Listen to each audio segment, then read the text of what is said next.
అమ్మా అబ్బా అమ్మా ఓరు నాయనా ఈ నల్ల వంకాయలు సవక వల్ల తిని తిని 3 కాలు ఒకటి గోకలేక సస్తండ్రా నాయన.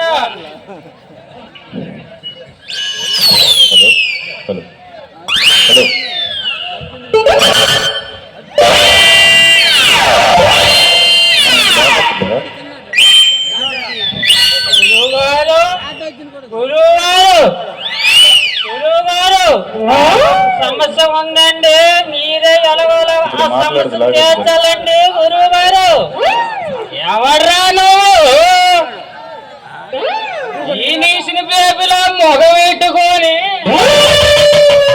ఏమి శాస్త్రా నాయన చెప్పరా చెప్పు. అది కాదండి బాబు, నాకు గురువుగారు 2 పిల్లలండి. ఒకరికి వస్తే ఇంకొకటి చాలా ఇబ్బంది పెడుతుంది గురువు గారు. ఏమి డ్రైవర్ ఏం మాట్లాడుతున్నావు? అది కాదండి గురువు గారు, ఒకరికి అకౌంట్ లో డబ్బులు వేస్తే ఇంకొకటి వేయలేదని అడుగుతుందండి. ఇద్దరితోనూ నేను పడలేకపోతున్నాను గురువు గారు. అదేం పెద్ద సమస్య కాదులేరా, నీ కాడున్న 2 ఆటోలు అమ్మేసి మనిషికి 1 లక్ష డబ్బులు పెట్టిరా. అంతేనా? ఇంకేమైనా సమస్యలు ఉన్నాయా? ఇంకా అయిపోలేదు గురువు గారు, ఇంకా అసలు సమస్య ఉంది. ఆగండి, నా ప్రాబ్లం తీసుకొని వస్తాను. పొలకొండలో మావాడు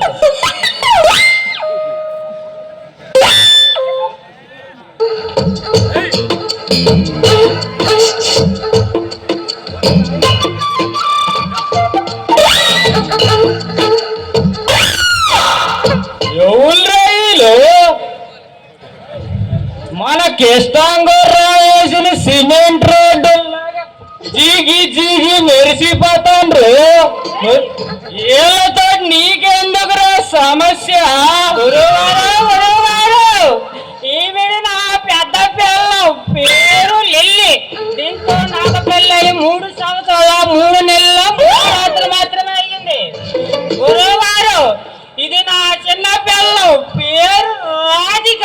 దీంతో పెళ్ళయి 3 నెలల 3 రాత్రులు మాత్రం అయ్యింది గురువు గారు. పని మాత్రం ఏటి జరగట్లేదు గురువు గారు. గురువు గారు మంచి కరువులో ఉన్నట్టున్నారు. మా 2 పిల్లలు తెగ తడివేస్తాను, ఇలా రాయారిటో రాయారా. అవునరా, అసలే ఈ కాలంలోన పిల్లలు దొరక్క చేస్తుంటే ఈ మొగానికి ఎవర్రా 2 పిల్లలు ఇచ్చింది? అయినా వీళ్ళతో నీకెందుకురా సమస్య?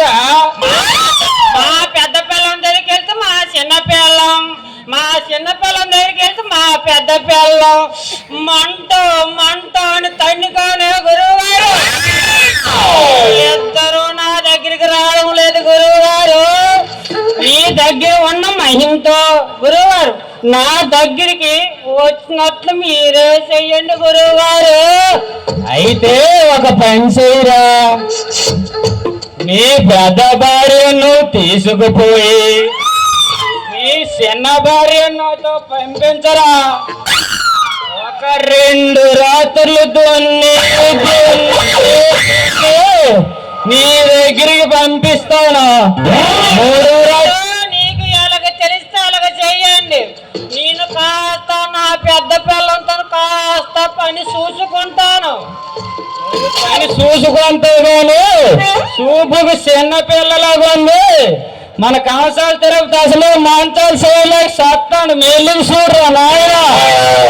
గురువు గారు, నా దున్నడం గురించి నీకు బాగా తెలిసినట్టుంది గురువు గారు.